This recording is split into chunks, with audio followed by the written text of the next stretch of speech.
Good afternoon. Hello, everybody. I am Kate Shipp. I am a yoga therapist. I specialize in working with people in trauma recovery and in mental health. And I am going to give it a moment for people to jump on. We're going to be talking today about emotional embodiment and learning how to listen to the inner wisdom of the body to be able to help yourself through some of these difficult emotional experiences that are happening right now. So I am using StreamYard to go live today. So this is streaming in a couple different groups that I have, and I will be bringing on a guest very soon to talk with me. It is a friend of mine. Her name is Brandy Streeter. She is also someone that has done work with me on this very topic. So I thought, wonderful to hear from me. And then also probably even more wonderful to hear from someone who's done quite a bit of work through the processes that I'm talking about, to be able to share with you her experiences and her journey in really coming back into her body, creating a new relationship with her body, and learning how to use emotional understanding, emotional intelligence in combination with her body to promote healing. So if it's going to show up in the comments as Facebook user on my end, if you have not registered with StreamYard. So you can go to facebook.com/StreamYard or StreamYard.com and register so that I can see who's commenting on here. I also will have my Facebook open on my phone. That way, if you make comments on there, I can check it there too. I'm going to give a moment for people to come on. If you're here, let me know, say hello. And in a moment, I'm going to bring Brandy on live. So I see that people are with me. Say hello, let me know that you're here. We'll see as people jump in. So I'm seeing people say hi, hello, hello. I can't see your name. It's going to show as just Facebook user unless you guys go on to StreamYard and register. So you're going to go on to StreamYard.com, register your name. That way I can see that it's you. If you haven't used StreamYard before, it's a streaming device, a streaming software that cross-platforms, as also it crosses into going live in multiple groups and pages on Facebook. So hi, you guys. We are talking emotional embodiment. We are going to be talking how to use the feeling center of your body to be able to create healing. So the difference in discerning between your feelings, which are your emotions, and your feeling, which is sensation. So it's been a crazy start to 2021. There's a lot of people having a lot of different emotional experiences come up right now. There's been a lot of reach outs for support and help. And I thought this would be a beautiful way to just invite in some conversation and some wisdom to help you guys through some difficult emotional processes. All right. So I have a dear friend, Brandy Streeter, about to jump on with me. And then she's going to talk a little bit about her experience in this work too. So I'm going to bring her on, you guys. Hello, everyone that is there. Let me know that you're here. And I can see in some of the comments that there are people coming on. If I can't see your name, it's because you're not registered with StreamYard. So I'm using StreamYard to do this today. So please go on there and register. Hi, Brianna. I see that you're on there. Thank you. Otherwise, I'm going to get a lot of people jumping on as Facebook user, and I won't be able to know who you are. All right. So I'm going to bring Brandy on, you guys. We're going to have a little conversation. So if you like having notes, I know some people like taking notes as we're talking because we're going to be sharing some tools. Towards the end, I'm going to give you guys a very, very, very simple tool that you can use to keep moving your emotional intelligence along the way. Okay. Hi, Lisa. Yay. Okay. People are registering. All right, my friends, let's do this. This is new for me. So thank you for my technology support. All right, you guys, here is Brandy. She is an amazing, amazing human and someone that I deeply adore. We have built a friendship over time, to the point of where I told her I didn't know if I could see her anymore as a client for a while, if we were going to be friends. So, hello, friends. I'm Brandy. It's so nice to meet you. And yes, Kate, we had to break up our. You know when the echoey thing is coming back, Kate, we need to repress that. Okay, let's see. Are you guys getting an echo on your end? Brandy, is it still there? Is it still there? Nope, it's fixed. Okay, good. Oh, good. Sorry about that. Yes, Kate and I did have to temporarily break up our professional relationship so that we could spend some time being friends. And here we are. It's a healthy boundary to have. Yes, indeed, it is. So I'm excited about this. Welcome, everybody. Happy New Year.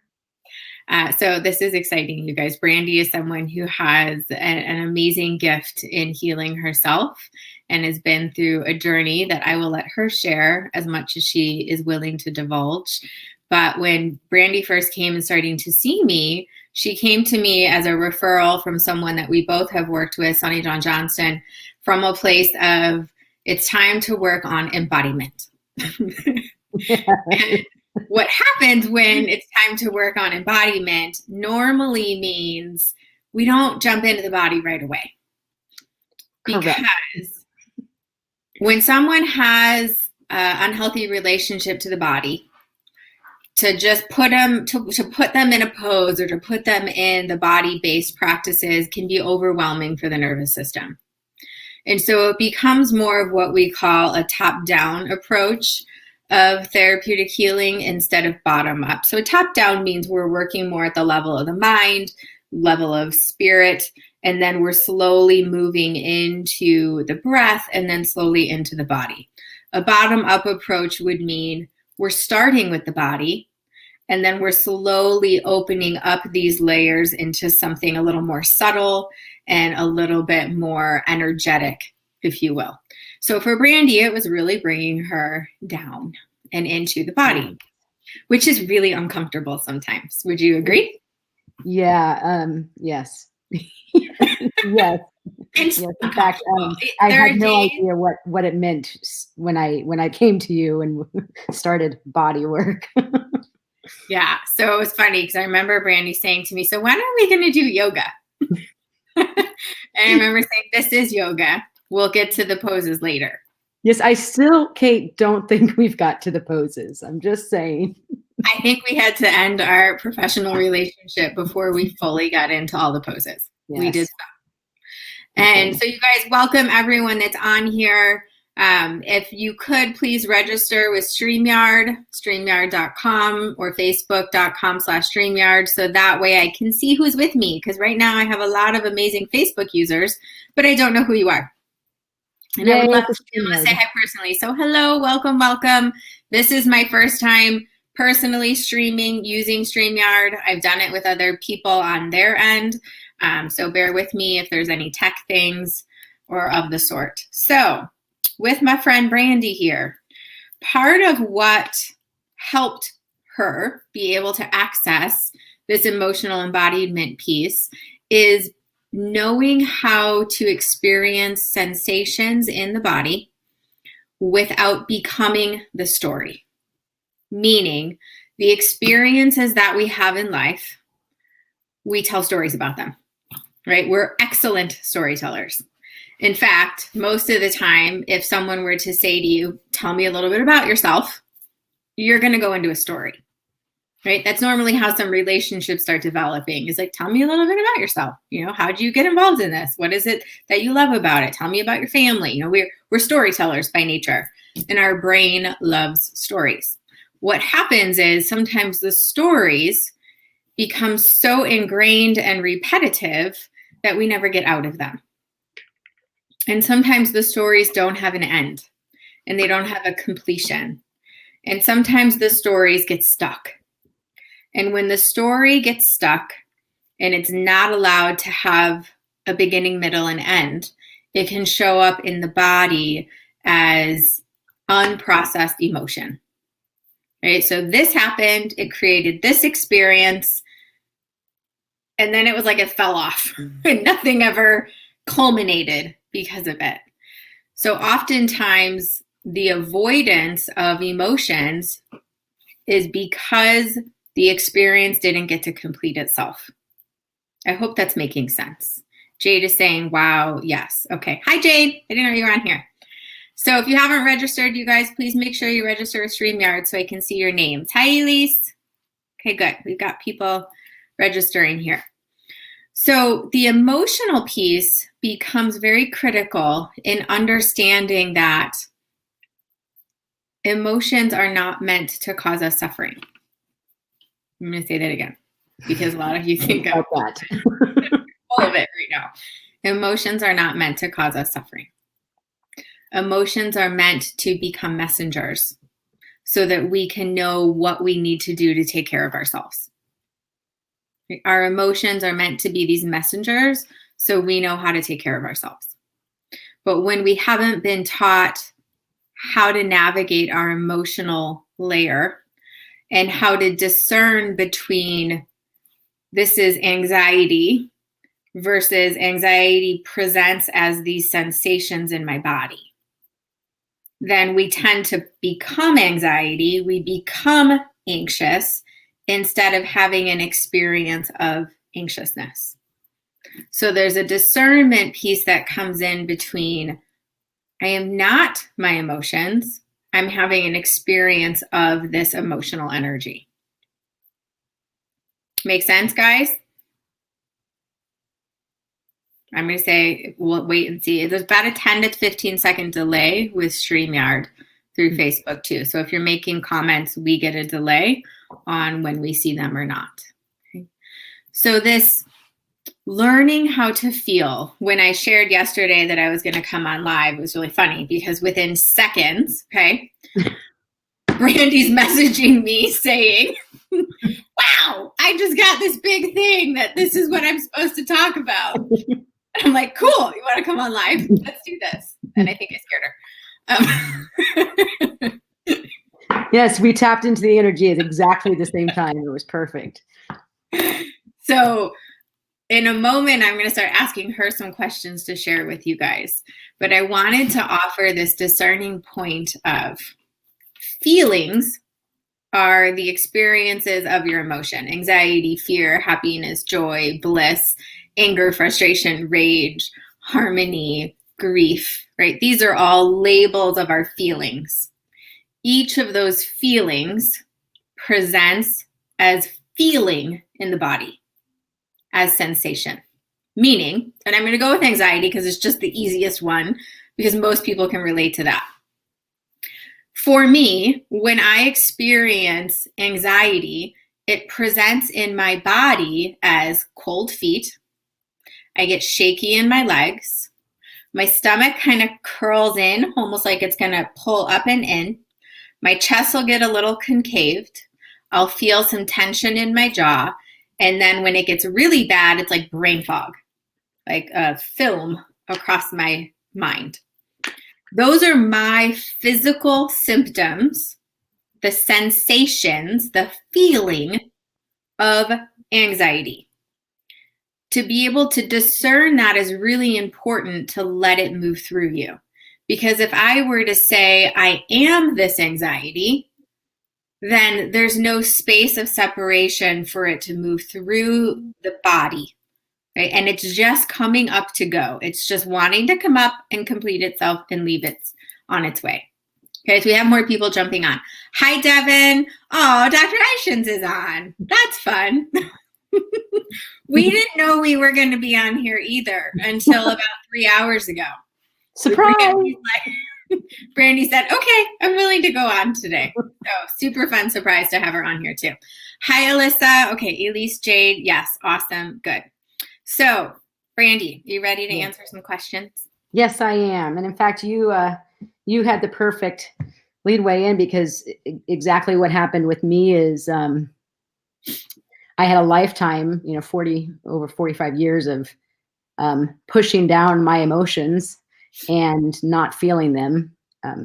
And 25 years of antidepressants to really turn off all feeling in my body, um, to a point where that caused disease, right? And so for me, it manifested as Lyme disease, but of course, we know it can manifest in many different ways. Um, and so it really didn't wake me up until the physical manifestation started interfering with daily life. And so once I started on that treatment regimen and got well enough, then, like you said, I moved into the emotional piece and the spiritual piece. And that's when I started working with Sonny Don Johnston and kind of working for a couple years on those pieces while I was still working the physical piece.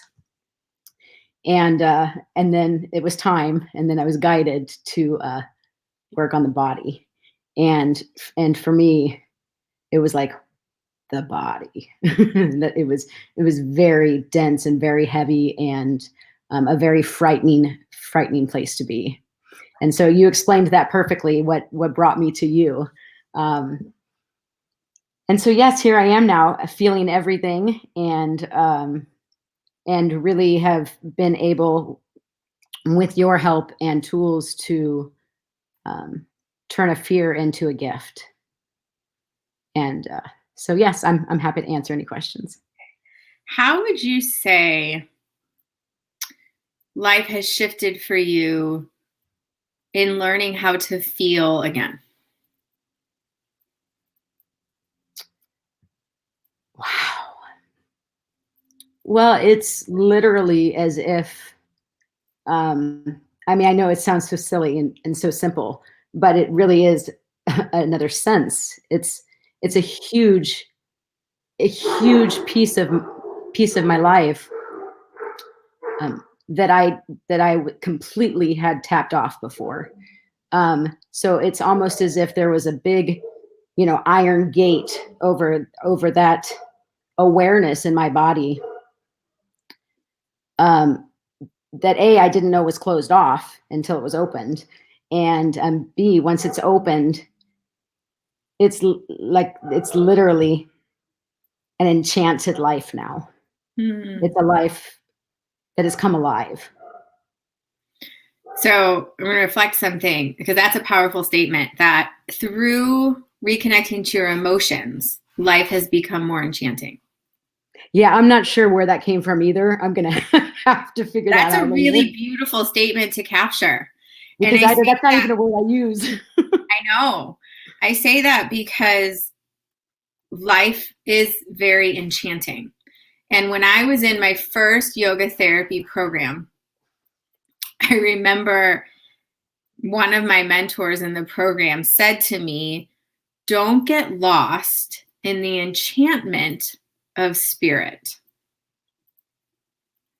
And Wow. she said, "Your human body," like she was trying to get me to stay really connected, because at that point, I've this was got pills all over it. Sorry. yeah, 2011 or 12, I still held a doctorate in dissociation. So I was an expert Me too. at dissociating. And when she said that to me, she was helping me to understand that the enchantment of spirit and living outside of yourself is minuscule in comparison to the enchantment of embodiment and the fullness of life that we experience when we learn how to manage our feelings. When we're not the victim of our emotions anymore, and when we use our emotions to not only enjoy life, but to also create healing. So Yeah. enchantment isn't this fairy tale of whatever mystical creation. Like, we are the enchantment in that. It lives inside. And the frustrating piece is, like, and hearing me say it, it's that you just don't know what's on the other side until it opens up. You just don't know. Um, and that was one of the things that was guided to me yesterday when I was walking, that I think is really important to talk about now, is that, but before my embodiment work, I was feeling, I mean, I would have argued to anybody that I was feeling, because I was in a lot of pain. Um, but I was feeling as deep as my ego would allow me to go. And so I was feeling just the surface, which granted, that's all I had the ability to feel at that time. But I wasn't feeling enough. I didn't feel it with my soul. Mm. And so because I didn't feel it on that level, and because I wasn't in my body feeling it on that level, I was never able to transmute the energy. And so it just kept building and plugging up the pipes, if you will. Absolutely. And so that piece, we really have to be first in our body to feel, and then actually feel with our heart and not our mind. Mm-hmm. And so you named the word soul, which is so important because in the yogic teachings, the soul, like your emotions, are the access point for your soul. And when we cut off our emotional center because it's too difficult to feel, we don't know how to feel, we weren't taught emotional regulation skills, our culture, it's all mind heavy, right? It's disconnect and be in your head. And what the yogic teachings share that's so different that a lot of others and even Christian scriptural teachings say that your mind is in your heart and that your head is a byproduct of your mind. Like what's happening in your brain is because of the things that are wiring in your nervous system and your heart. And so when we disconnect from feeling, really what's happening is we're running on old programming all the time, old software, outdated belief systems based on what other people told us to be true. And when people start connecting into their feeling, their emotional layer, they start accessing new programs. And they start accessing their capacity to rewire because we rewire through feeling. We can't think our way through trauma. We have to feel our way. But there's a difference between, like I said, feeling as sensation versus getting into the stories. Because once we're in the story, we're back in the head, right? Mm-hmm. We're like disconnected here and we're up here. And so what for you would you say was that critical point of choosing, I will no longer live just in my head. I'm going to make the choice to come into my body?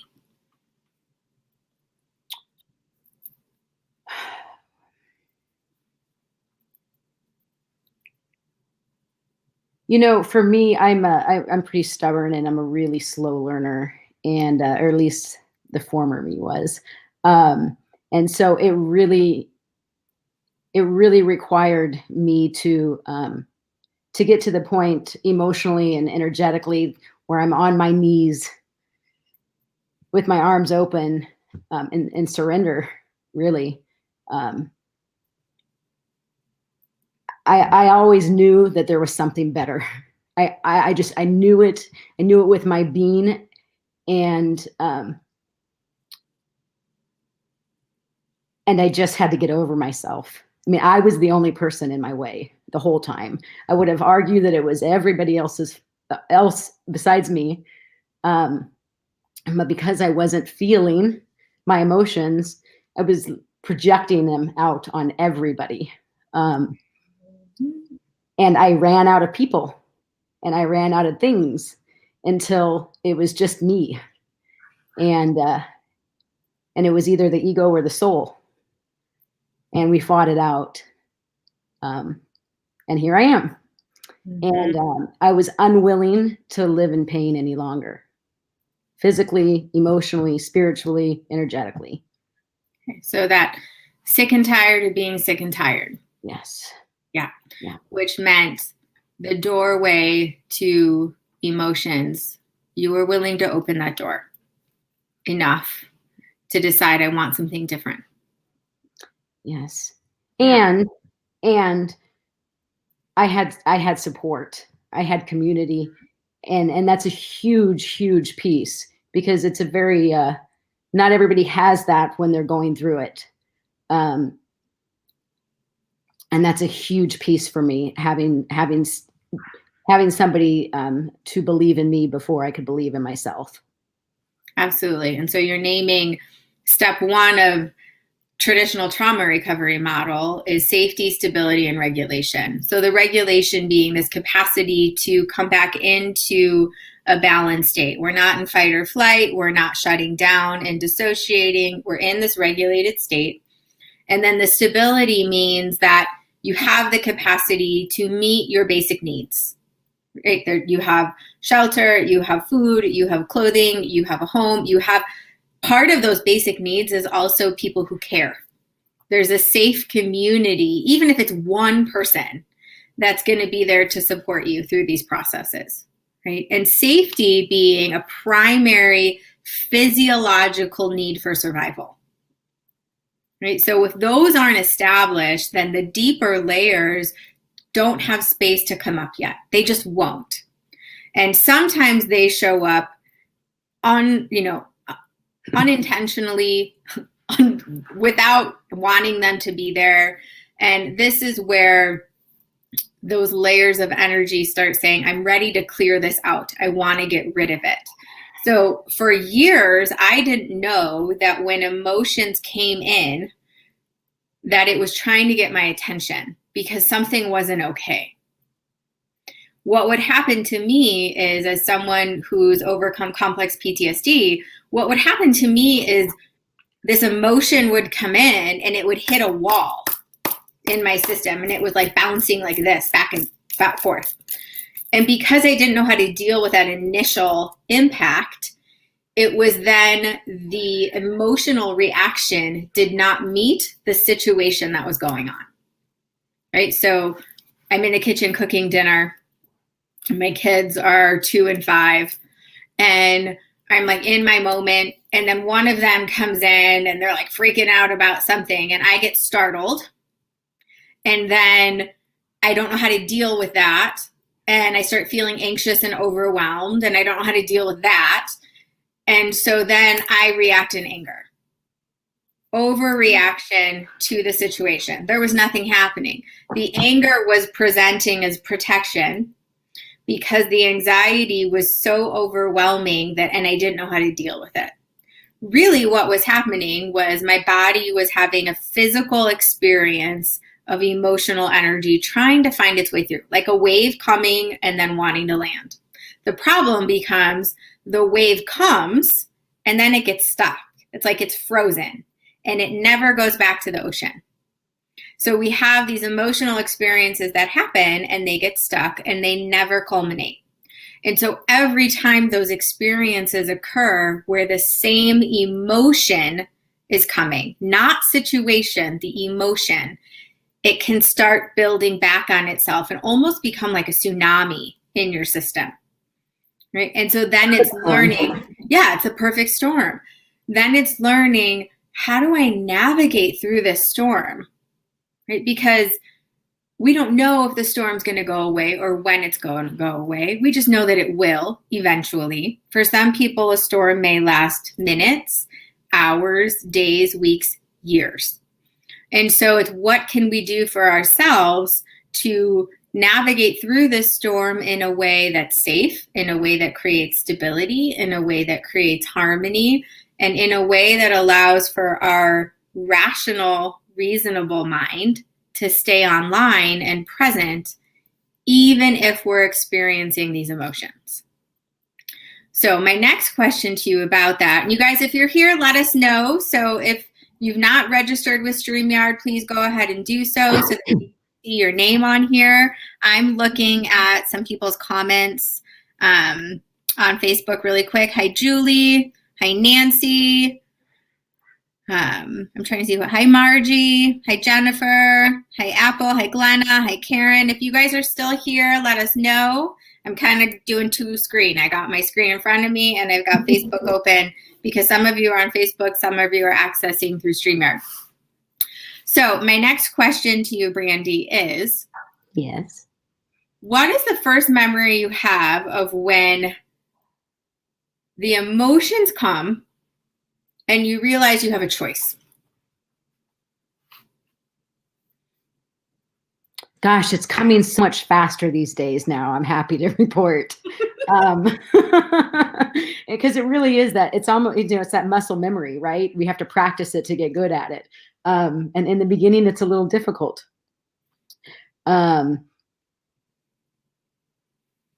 now that I'm in my body, I can usually feel it in my body before I have an awareness in my mind.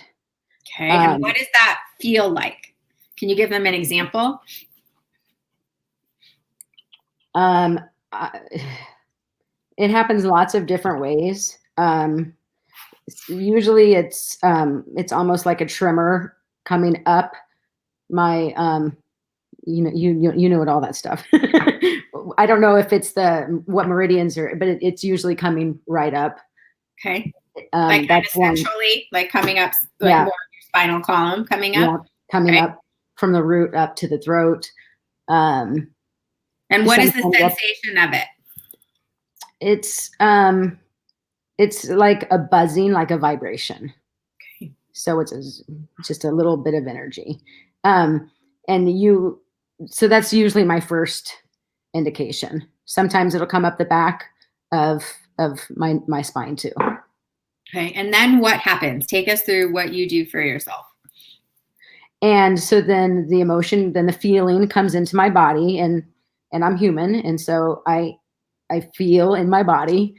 And I'm still at the place where I have a moment of awareness that I want to make it stop. And so I have that awareness, and then I make the decision, okay, I'll feel it. Now, I can't say that I'm jumping up in joy, getting ready to feel it. It's not always like that, but it almost takes the edge off of the feeling once I take ownership of choosing to have it. Okay, so you've named some really important pieces. There's the awareness of it there, the choice that you have, like the awareness that you have a choice, that you're able to say, okay, I'm going to feel this right now, or I could choose not to. And there's a time and a place for both, right? And then here's what it is experienced as sensation in my body. The vibrating, that buzzing from the root up to the throat, sometimes up the back of your neck. And then this, like not jumping for joy per se. I almost got this like awareness of, let me gather my armor and my tools to which one do I need to apply right now, right? To then say, okay, I'm going to feel this through. And then what happens? Well, so by the time, if it's, like there's not good or bad emotions, they're just emotions. But if it's an emotion that I have an old program around that I think is more challenging, with practice, that emotion becomes less frequent and less in duration. Okay. So the time that when I first became embodied and started feeling emotions to what I actually feel them now, I'm surprised now that I'm like, well, shouldn't I be more upset about this? It's only been, whatever time it is. So they flow with ease and grace. Okay. What I'm trying to say. They flow with ease and grace. Okay. So Sarah has a comment on here where she says the process Brandy just said about how she got to feel in her body more our beliefs similar to the first 3 and most powerful of the 12 steps. Things are unimaginable. We surrender and recognize that we need help. Right? We can't do this on our own anymore. We've come to believe that God can restore our sanity. So replacing God, I say God, she says God, with whatever word that is for you, a higher power of some kind. And then, of course, me saying sick and tired of being sick and tired. I have just actually very recently familiarized myself with the 12 steps because I have more clients that I've been working with that are in a 12-step recovery model or have gone through it. So it's a powerful thing. There's also a piece in there that I find that sometimes some of my clients have said is missing, and that could be alive for another day. Nonetheless, it's this, for Brandy, what I was able to be in reflection of for her was that it's safe to experience emotional energy as sensation in the body. And that came in time. because sometimes when we've had a lot of trauma and a lot of incomplete experiences in our nervous system that get activated or triggered, as you guys will hear that word used a lot, that certainly doesn't feel safe a lot of the time.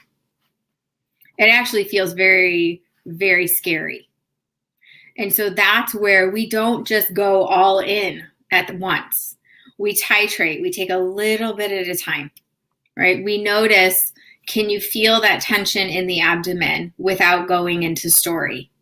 And give the tension like adjectives to describe it. Because tension or pain is one of the most overused words to describe sensation in the body. It's painful. Okay, well, in my early stages of being a yoga therapist, I worked at a Center for Pain and Supportive Care. So a lot of neurological pain, a lot of cancer pain, a lot of chronic pain patients and clients there, and their level of pain was very different than others. And so we want to be finding other words to use instead of pain, right? Because a paper cut could be someone's pain. That's really painful for someone. Very different than neurological pain where your body feels like it's burning and on fire every moment of every day. That's a different kind of pain. And so either way, there's information there. And when we can start slowly finding accessibility through the body, we are then opening up like huge, huge warehouses of wisdom in us. If someone has a pain in their chest because, let's say, there's heavy grief, and so whenever they think about the loss of someone that they really loved, they feel this, like their body goes like this, and it like sinks in, and there's just this ache, right? There's an aching, and they could say there's pain in my chest. Okay, let's discern that. What does the pain feel like? The pain is achy. Okay, let's drop in a little bit more. What are you aching for? What is it that part of you that's aching needs? Right, and this is an example of someone that I worked with. The aching needed comfort. The aching needed to be held. The aching needed someone to say, it's going to be okay. So when we can sink in to the sensation, it's not good, it's not bad, it's not right, it's not wrong, it just is. As Brandy said so beautifully, there's no good or bad emotions. They're just emotions. They're energy in motion that want to stay in motion. It doesn't want to get stuck. And if we can start to slow down, like think of turning a faucet that's pouring out on high to like a very slow trickle. And when we can just slow down and breathe and pause, even for a few breaths, to say, what is this sensation about for me? What is it that I need right now? Right? So Sarah had commented in there, this recognize, surrender, believe. Surrender can be a very difficult energy word for people. And surrender doesn't mean giving up. In the yogic model, surrender means giving in to the source of love that lives within you. Yes, that's how I meant it too. Yeah. And so it's surrender isn't, okay, I give up. Right? Surrender is, I know I can't do this on my own. And I'm going to surrender into the part of me that knows what I need. I call this part the part that's untouched by any suffering we've had in this life. There is a part of us that lives deep in the heart space, deep, deep, deep inside, that is untouched by any suffering we've had in this life. Right? It is where we are already whole. But our ego, our humanness, doesn't identify with that because its job is survival. And sometimes when we need to survive, we need to shut off our feeling capacity. So if you've had a lot of traumas or unprocessed emotional experiences, that's what I define trauma, unprocessed emotional experiences. I'm going to normalize the word trauma when it comes to healing because people are so scared of that word. I don't have trauma. Everyone has trauma. Well, you know what I wanted to, what just came to me when you were saying, is this a good place to Absolutely. Go ahead. Mm-hmm. Is, before I did embodiment work, I did my decade with counseling and therapists and cognitive therapy. And tell them, what was your profession before? So I was in law enforcement. I was an adult probation officer. I supervised domestic violence offenders. So yeah, so I had my own, of course, the childhood stuff, and then I had some professional stuff, and I had racked up a whole backpack of what did you just say trauma was? Unprocessed emotional experiences. Unprocessed emotional experiences. And I think that the reason it has such a negative undertone is because what I thought anyway before I did embodiment therapy was I thought I was going to have to go through the story and dance around with it and dissect it and regurgitate it and process it and do all. I mean, we can just, I can feel how heavy that is, right? And so nobody wants to do that. And what I think is so fascinating is that we can move the energy without having to do that story. And I didn't understand that going in. All right, you may have told me that, but I didn't believe it because I had been trained to think, well, we have to work it out, right? And the beautiful piece is the energy is just waiting to be recognized and then felt. We don't have to have the details in order to move the energy. And had I known that going in, I probably wouldn't have been as afraid. So you named probably one of the most critical pieces in the work that I do with people is sometimes knowing creates more suffering. And I promise you, anyone who's listening on here, if you are meant to know the story, it will be revealed. If you don't know the story and you're like, if I just knew, then maybe I could figure it out. Don't go digging for the story. Please give yourself that grace and do not go digging. Your body and the sensations in your body are not an archaeological dig site. And you don't have to, like she said, dissect it out. In fact, I'm going to recommend that you don't. Because your body simply wants it to clear out.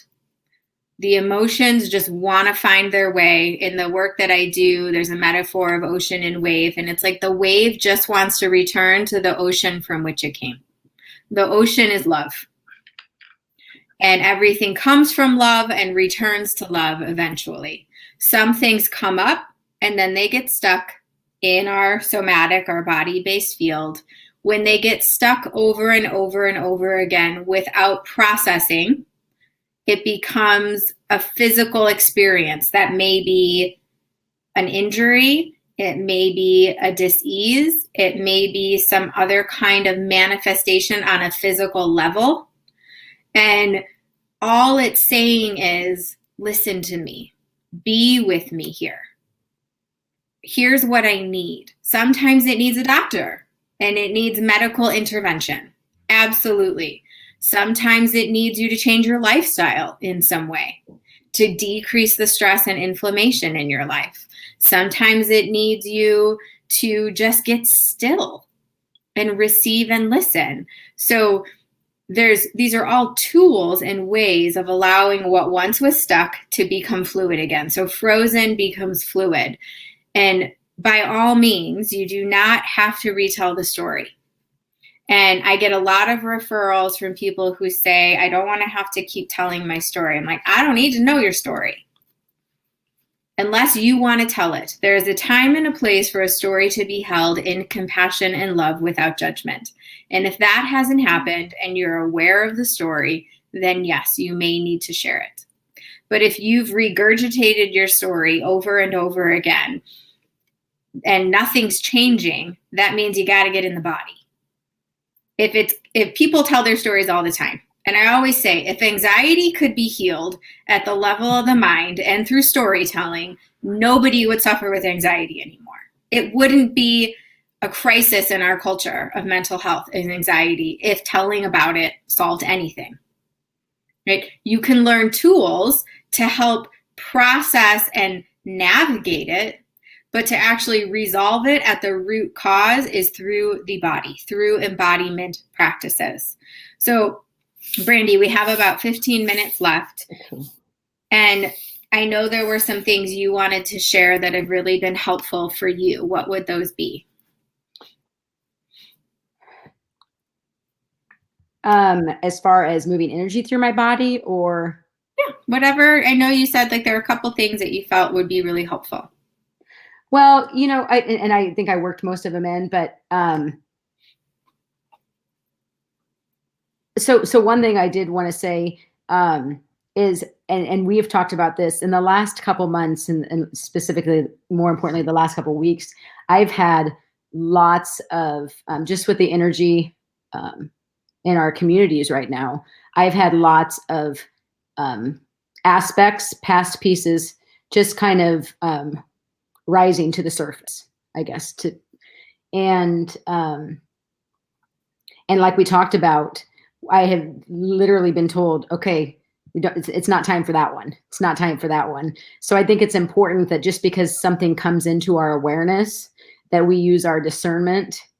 If now is the time, like you said before, is this a good time to feel this now, or is it ready to be felt, or is it just kind of loosening up, getting ready to be felt? And so I have what I call a couple floaters right now of some childhood pieces that are just kind of, they've lifted, they've taken off, and they're getting ready to move, but they're not necessarily ready to be transmuted yet. And so I've been guided to honor that and send it love and acceptance and be open when the time is right. So that was one piece I wanted to share. Okay, so I want to comment on it really quickly because you guys capture that is just because it's coming up doesn't mean you have to deal with it in that moment.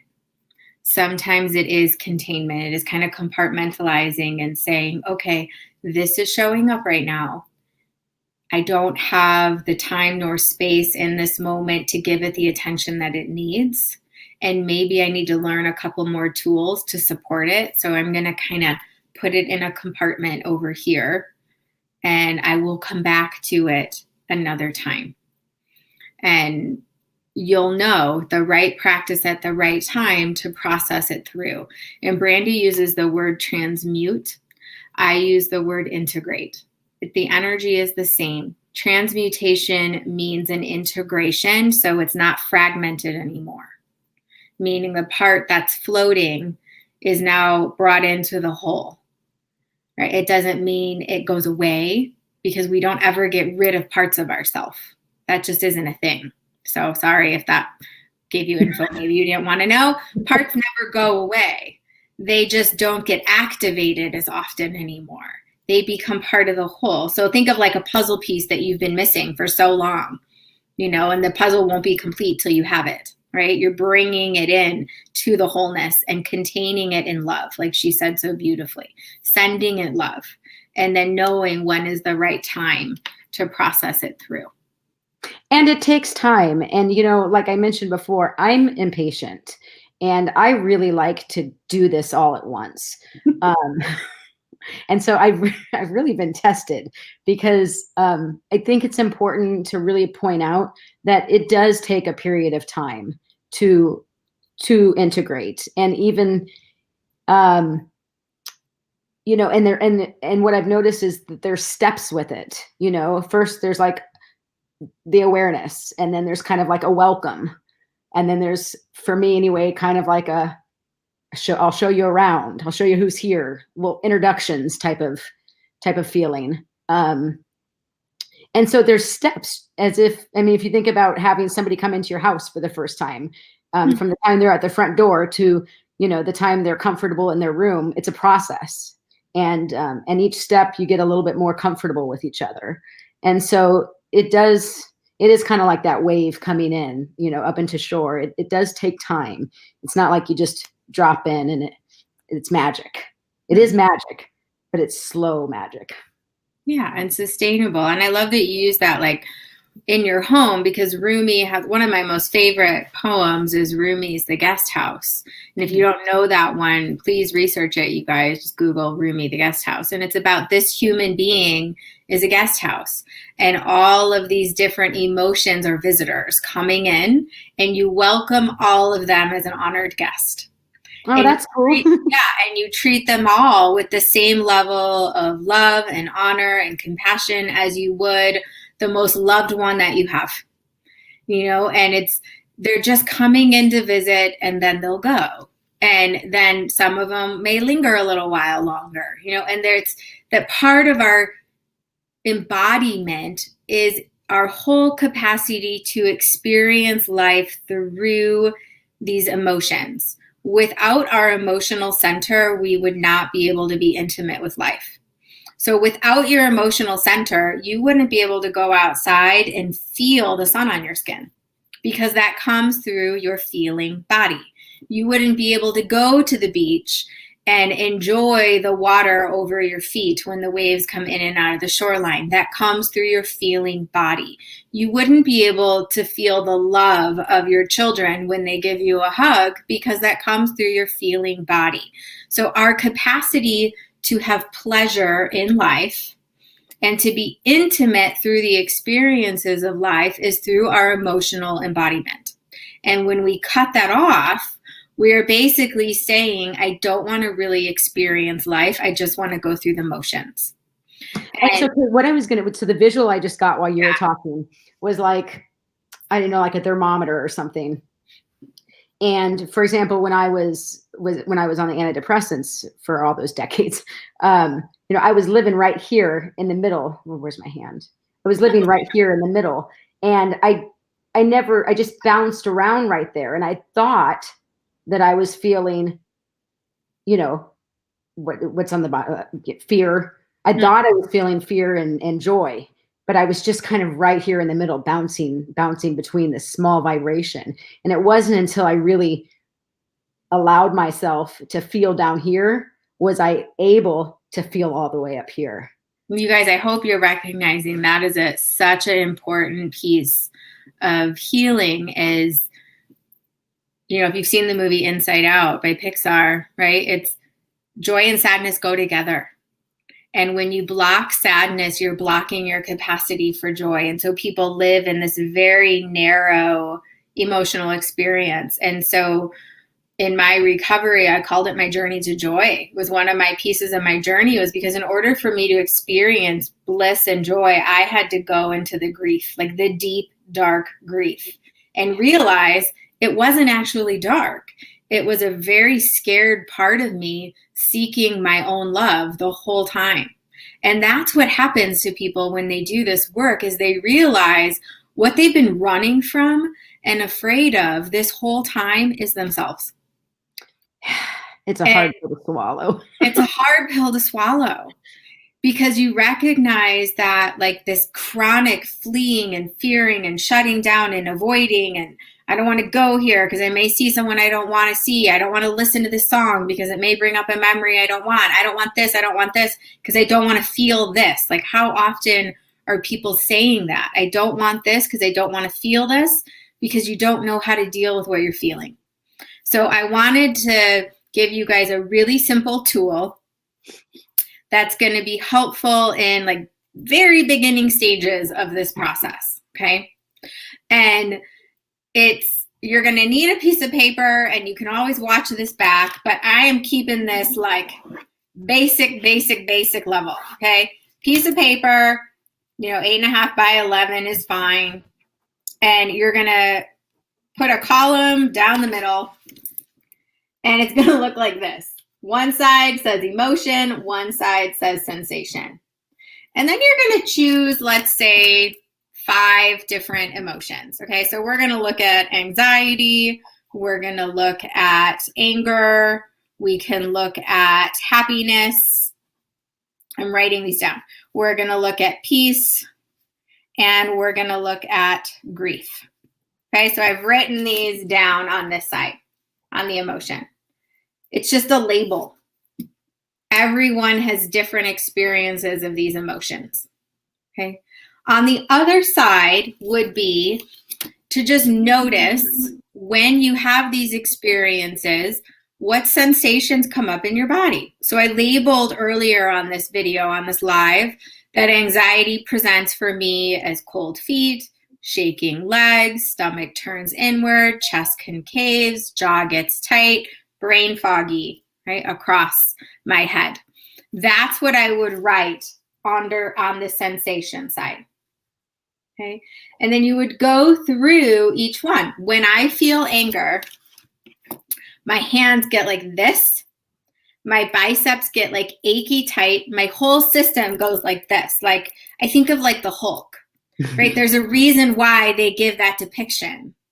Okay. He becomes green because green is the energy of the heart chakra. And it's like the green is like this intense emotion, right? Because the anger is trying to protect and he doesn't know how to deal with it, right? So he becomes like this really inflamed being because anger inflames us. But here's the thing, and this comes from Gabor Mate's work. You guys have, When the Body Says No. He talks about that we need our anger for healing when it's used the right way, meaning someone who doesn't have the capacity to feel anger or has numbed themselves because their relationship with anger is dysfunctional, meaning maybe they had experiences in the past where people who were angry were abusive, and so they don't want to feel angry. When anger gets activated in a healthy way, it turns on the immune system like a switch, where the immune system response goes up because now we're finally dealing with what was causing us to be angry. Right? So it's so important. But anger, like this tension, this tightness, some people almost like they hunker down when they get angry. Like they get really rooted, which is fascinating to see. Sometimes even people almost like they're going to sit into a chair, but they're not actually seated down. Right? And so writing these out in sensations, when I feel really happy, like my face will soften and relax and I'll smile more and I'll be giggly and I'll like talk like this because this is what happens when I get really excited and happy. It's like my hands do more talking than my mouth sometimes, right? And I feel very light, right? My body feels very spacious and light when I feel happy. And then you go through each one. And this is a really simple process to start connecting feelings, anxiety, anger, happiness, peace, joy, and there's so many feelings, you guys, with feeling, with sensation. And you start to recognize that they're not, these sensations aren't trying to cause you discomfort. They're simply seeking your attention. And the only way that this knows how to get your attention is to increase the sensation until you pay attention. So a lot of times people get like a little poke, right? Like their hip hurts a little. And they're like, it'll be fine. I'll take a Advil, right? And then the hip starts hurting more and more and more, right? And they just keep pushing through to the point of where the hip hurts so bad they can't get out of bed, and now they finally have to listen, right? And even then, they may not question, why is this happening? They may choose to go into more of the medical route, which is fine. But the root cause of why the hip is hurting, it's hurt. Something is hurting that needs remedy. And the remedy comes in a lot of different ways. So this emotion sensation is step one. And I would encourage you to talk to your body and ask your body, with your hip reference. What do you need? When you were talking about when things come up in our body, I'm now like, I talk out loud to my body. I'm like, what's up? I know, I hear you, I see you, So it becomes kind of comical in a way, but it really helps that awareness piece. Mm-hmm. And Sarah had asked, at what point in this process do we integrate body work, like asana, the poses in yoga? Somatic awareness, vagus nerve activation exercises, that it can be difficult to access this level of awareness of naming, dancing with, logic of emotions when we're in overwhelm or shutdown. So here's how I kind of know. When someone can bring themselves back into balance through breath, I usually will teach breath as I'm teaching these emotional awareness pieces, because in yoga, we go from our bliss state, our bliss body, the truth of who we are, into wisdom, into mental emotion, into the prana body, which is our delivery system of prana through breath, into the physical. So the body's the last part. Because as we come down, like Brandy's experience was top down, right? To get then into these awarenesses of physicality was a journey, right? For some people, they're very aware of their body, but to access their emotion, they have to do a lot of breathing to open up their emotions because they had numbed out or shut down for so long. So I don't believe there's any, at this point, now we go into the body. It's more of it kind of spirals, just like we spiral. We kind of spiral up and we spiral down. And we notice, can I be in awareness of my feet for 10 breaths? Can I feel that? Right? If we're using a posture in yoga, it's, can I activate my heart line through a stretch in my arm? And can I feel that without trying to change it? Can I just let it be there? So it's very subtle at first. And then over time, we can increase the sensation because the person has built their capacity to stay with it without going into that hyper arousal of fight or flight or that hypo of shutdown. So it's very personal. And this is why group settings of yoga is not the best for deep therapeutic work. Okay. And it can be as simple as a body scan awareness to start, right? Like just naming, space between the eyebrows, pit of the throat, right shoulder, right elbow, right wrist. And we just go point by point through the body and help someone just notice, oh, I can attune to the experience of my body. Okay, my friends, Brandy, if you were to capture this for yourself and to close it out for you, what would you want to share? I would just want to encourage anybody who is listening who may be afraid to take that step into feeling. I would say I see you. I understand. And I would just really invite you to take a leap of faith and trust, because there's just a whole brand new world out there. So I'd leave it with that. Thank you. And if people wanted to connect with you, how could they do that? I'm on Facebook, Brandy Porter Streeter, like underneath my name. I also have a Facebook group. It's Happy Hour Healing with Brandy. Either one of those, they can contact me. I have a website that's in the process right now, but it's not up. So most people find me on Facebook. Okay. So she gives an amazing insights, and she started how many days is it now of your? Well, let's see. It's on December 6th was 1 year. So, okay, so she's done Move My Body 30 minutes of movement every day for over a year. She's never missed a day. And I find that to be so inspiring because I've never done that. Yeah, I never thought I could either. Her body was a really critical part of her coming back into her body. So it can be a very simple, go on a walk for 30 minutes every day to let yourself start attuning in. And I do post in that Happy Hour Healing group. I post my daily pictures and encourage you to post yours as well. So if you'd like to join me and take the challenge, I'd love to have you and be your cheerleader. Okay. Thank you, Brandy, so much for sharing, for being vulnerable, for joining me spontaneously. Super fun, always. You did a great job. Thanks. So did you. All right, you guys, thanks everyone for being on here.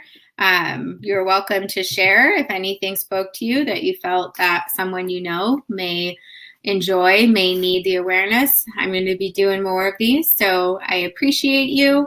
Thank you all and have a beautifully blessed day. Take care. Bye.